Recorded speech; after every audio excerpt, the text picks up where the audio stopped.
নমস্কাৰ, welcome back to my YouTube channel Kaushal blog. Welcome back to my YouTube channel Kaushal blog.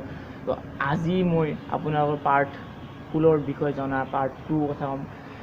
Part 1 গৈছে, part 1ত অলপ ভুল হৈছে, যিবোৰ ভুলৰ বাবে হয়তো মই গম পাইছোঁ, পাছলৈ মই গম পাইছোঁ যিবিলাক পাই থাকে, যিবিলাক মোৰ ভিউৱাৰ্ছ লগতে মোৰ মানুহো কৈছে, মোৰ বন্ধু বান্ধৱে কৈছে। এইবাৰ আহিছোঁ মই পাৰ্ট 2 আৰু পাৰ্ট 2ত এনেকুৱা মিষ্টেক নকৰোঁ। যিবিলাক মই এইবাৰ ট্ৰিক দিম আপোনাক, সেইবিলাক ট্ৰিক আপুনি ইউজ কৰি হয়তো আপোনাৰ ফুলটো হ'ব, ফুলৰ গাছডাল হ'ব। তো মই আপোনাক আজি 5টা ট্ৰিক দিম, 5টা ট্ৰিক ইউজ কৰি আপোনালোকে আপোনাৰ ফুলৰ ঘৰৰ গাছডাল জীয়াব পাৰে। তো ফাৰ্ষ্ট ট্ৰিকটো হৈছে, আপুনি প্ৰথম চাওক, আপোনাৰ গাছ যদি এনেকুৱা অৱস্থা, মই দেখুৱাই দিছোঁ কেনেকুৱা অৱস্থা হৈছে।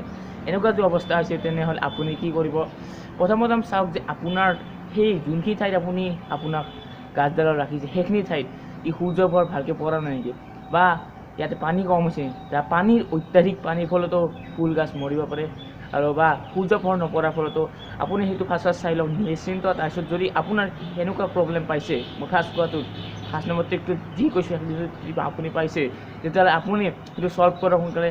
আৰু 2 নম্বৰ ট্ৰিকটো হৈছে, আপুনি আপোনাৰ মাটিখিনি যদিহে যিমান আপোনাৰ মাটিখিনি বেয়া হ'ব, সিমানে আপোনাৰ ফুল গাছডাল মৰিবলৈ বেছি চান্স থাকিব।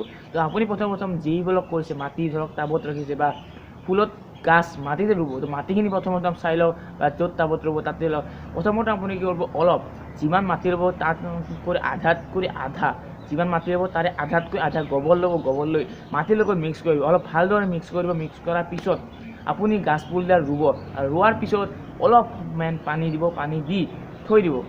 তাৰপিছত আপুনি চাব, যদি আপোনাৰ ছাইত ৰোৱা গাছ হয় তেতিয়াহ'লে আপুনি ফাৰ্ষ্ট পানী দিব, পানী দি উঠি অত্যাধুনিক কৰি পানী দিব, আপুনি অলপ দিব পানীটো দি উঠি পেলাই আপুনি কি কৰিব, ফাৰ্ষ্ট ছাইত থ'ব কেইদিনমান, যদি আপোনাৰ ছাইত থোৱা গাছ আপোনাৰ আছে। আৰু যদি আপোনাৰ সূৰ্য পোহৰ আছে তেতিয়াহ'লে আপুনি ডাইৰেক্টলি ছানলাইটত মানে সূৰ্যত আপুনি নথ'ব। প্ৰথম 2 দিনমান আপুনি অলপ যেন মানে আধা দিনটো 12 বজালৈকে সূৰ্য পোহৰ পৰে, বাকীখিনি সময় নপৰে, সেনেকুৱা এটা ঠাইত থ'ব। তাৰপাছত 2 দিন থোৱাৰ পিছত আপুনি নিশ্চিন্তভাৱে সূৰ্যৰ পোহৰত থ'ব পাৰিব। তাৰপাছত আছে ছায়াত ৰোৱা গছ। আপুনি কেইদিনমান আপুনি নিশ্চিন্ত একদম ছায়া, বেছি ছায়া নহয়, অলপ ছায়াত আপুনি ৰাখিব। তাৰপাছত আপুনি যি ছায়াখিনি ধৰক হৈছে 2 সপ্তাহমান বা 1 সপ্তাহমান এনেকৈ ৰাখিব। ৰখাৰ পিছত আপুনি আপোনাৰ যোনটো ঠাইত আপুনি থ'ব বিচাৰিছে বা ডেক'ৰেশ্যনৰ আইটেম কৰিব বিচাৰিছে, সেইখিনি ঠাইত থৈ আপুনি সেইটো বনাব পাৰে। এতিয়া আছে 3 নম্বৰ ট্ৰিক। 3 নম্বৰ ট্ৰিকটো হৈছে, আপুনি আপোনাৰ গাছডালত কেনেকৈ সাৰ প্ৰয়োজন কৰিব। আমি জানো মাটিত থাকে নাইট্ৰজেন, ফছফৰাছ আৰু পটাছিয়াম, এনেকুৱা বিভিন্ন ধৰণৰ বস্তু থাকে। আমি পানীৰ পৰা পানীয়ে হাইড্ৰজেন দিয়ে, আমি জানো যে পানীত হাইড্ৰজেন থাকে।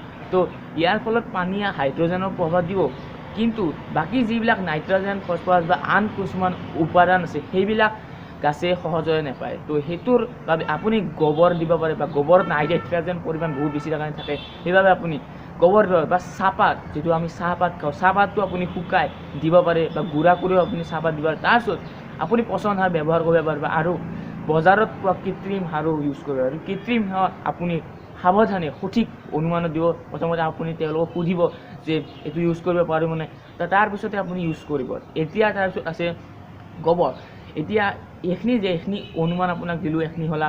এতিয়া আছে 4 নম্বৰ ট্ৰিকটো। 4 নম্বৰ ট্ৰিকত আছে, আপুনি যদি গাছডাল মৰা, যেনেকৈ মই এটা ফটো দেখুৱাইছিলোঁ আৰু এইটোও দেখুৱাইছোঁ, এনেকুৱা ফটো যদি আহিছে আপোনাৰ ঘৰত, যদি মানে কি অৱস্থা হৈছে, তেতিয়া আপুনি কি কৰিব, প্ৰথমতে আপুনি গোবৰ ল'ব, গোবৰখিনি গুড়া কৰি ল'ব, গুড়া কৰি তাতে পানী, আপুনি ধৰক 1 মগ পানী হৈছে, তেনে গোবৰ ল'ব 1 মগত কৰি আধাত কৰি আধা কৰি ল'ব গোবৰ, আৰু গোবৰখিনি পানীৰ লগত পানীটো ফুল কৰি দিব। এই যে 1 মগ কৰিছে, যিমান বাল্টিত ল'লে বাল্টি আধাতকৈ আধা ল'ব, আৰু মগত ল'লে মগত কৰি বেছি কৰি ল'ব। আপুনি লোৱাৰ পিছত আপুনি পানীটো ভালদৰে মিহলি কৰি দিব, আৰু মিহলি কৰি দি আপুনি গাছডাল, যোনডাল গাছক বা টাবত বা যোনডাল গাছত দিব লাগে দিব। ফুল গাছডালত টাবত ধৰক টাবৰ গাছডালক নিদিব, গাছৰ ওপৰত পেলাকৈ নিদিব, মাটিখিনিত পৰাকৈ দিয়ক। গাছডালত যেন ইয়াৰে এটুপো নপৰে, কাৰণ এই বস্তুটোৱে আপোনাৰ গাছডালক পচি দিব পাৰে। তো সেইবাবে এইটো বস্তু আপুনি মাটিতে দিয়ক। ইয়াৰ পিছত আছে আপোনাৰ বিভিন্ন আছে, আপুনি যদি নাৰ্চাৰীৰ পৰা খোজে তেতিয়াও আপুনি হ'ব পাৰে, বা নাৰ্চাৰীত যিকোনো। 5 নম্বৰ ট্ৰিকটো মই এইবাৰ কওঁ। 5 নম্বৰ ট্ৰিকটো হৈছে, আপুনি মাটিখিনি ব্যৱহাৰ কৰাৰ গুৰুত্বৰ ওপৰত। মাটিখিনি যেতিয়া আমি ব্যৱহাৰ কৰোঁ, তেতিয়া ব্যৱহাৰ কৰাৰ আগতে কেইদিনমান আপুনি ৰ'দত দিয়ক আৰু পানী দিয়ক, বা যদি বৰষুণ দি আছে আপোনাৰ, যদি বৰষুণৰ ছিজন টাইম আছে তেতিয়াহ'লে বৰষুণত 2 দিন, অন্ততঃ এদিন নহ'লে 2 দিন, ধাৰাসাৰ বৰষুণ নহয়, কিনকিনীয়া বৰষুণ দিছে, এদিন থওক। আপুনি থোৱাৰ পিছত মাটিখিনি অলপ অলপ ভিজা হ'ব, সেইখিনি মাটিত আপুনি গোবৰ মিক্স কৰক, গোবৰ মিক্স কৰি দিয়ক, যাৰ ফলত ফুলে বা ফলে বহুতো ধৰণৰ উপাদান লাভ কৰিব পাৰে। আমি ক'লোৱে পাৰ্ট 1ত মই কৈছোঁৱে যে পোহৰ আছে, পানী দিছিলোঁ, কিন্তু এইবাৰ পানী দিয়াৰ সঠিক উপায় দিছোঁ মই। আপুনি 1 ছেকেণ্ড মই কৈ আছোঁ। এইবাৰ মই কৈছোঁ পানী দিয়া ব্যৱস্থাটো। তো পানী দিয়া ব্যৱস্থাটো মই মোৰ ঘৰত পানী দিওঁ এনেকুৱা এটা বটলত কৈ দিওঁ। আপোনালোকে যিকোনো বটল আছে বা যিকোনো ধৰণৰ পাব পাৰে। এতিয়া মই কওঁ এতিয়া কেনেকৈ পানী দিব, ধৰক পানী দিয়াটো বহুতৰ ব্যৱস্থা দিব, সঠিক অনুমান দিব। আপুনি এবাৰ ভাবি চাওক, ধৰক মই এইটো দিছোঁ, মই এতিয়া কেনেকৈ দিওঁ, এইটো ভৰ্তি কৰি দিওঁ, ইয়াতকৈ এইটো হৈছে 240 বা 48 ml এনেকুৱা ধৰণৰ এইটো ভৰ্তি কৰি দিওঁ। এতিয়া আপুনি যদি মগ লৈছে, ধৰা আপুনি এটা মগ লৈছে, মই দেখুৱাই দিছোঁ, যদি আপুনি মগ লৈছে তেতিয়াহ'লে মগটোত কৰি আধা, যদি 1 মগ পানী আপুনি এটা টাবত নিদিব, 1 মগ যে মই ফটো দেখুৱাই দিছোঁ, যে সেইটোত আপুনি 1 মগ পানী নিদিব। আপুনি কি কৰিব, প্ৰথম তাৰে পৰা আধা দিব, আধা দি আপুনি চাব যে পানীটো মাটিটোৱে শোষণ কৰিব পাৰিছে নে নোৱাৰে। যদি শোষণ কৰি ডাইৰেক্টলি শোষণ কৰে তেতিয়া আপুনি গোটেই 1 মগ দিব পাৰে, আৰু যদি পানীটো শোষণ কৰোঁতে অলপ টাইম বা অলপ সময় লৈছে তেতিয়া আপুনি বেছি কৰি দিব। আৰু যদি শোষণ কৰোঁতে ফটতকৈ সোমাই গৈছে তেতিয়াহ'লে ভাবিব আপুনি আধা দিছে আৰু আধা দিব পাৰিব।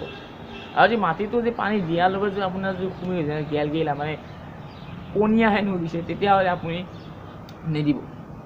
ধৰক আপোনাৰ আজি ধৰক আপুনি পানী দিছে, 1 মগ পানী দিছে, ৰাতিটো বহুত পনীয়া হৈ গৈছে, তো পনীয়া মাটি আপুনি 2 সপ্তাহমান বা 1 সপ্তাহমান ধৰি পানী নিদিব, কাৰণ দিলে আপোনাৰ বস্তু মানে চাওক কিয় মৰি যায় বেছি পানীৰ ফলত।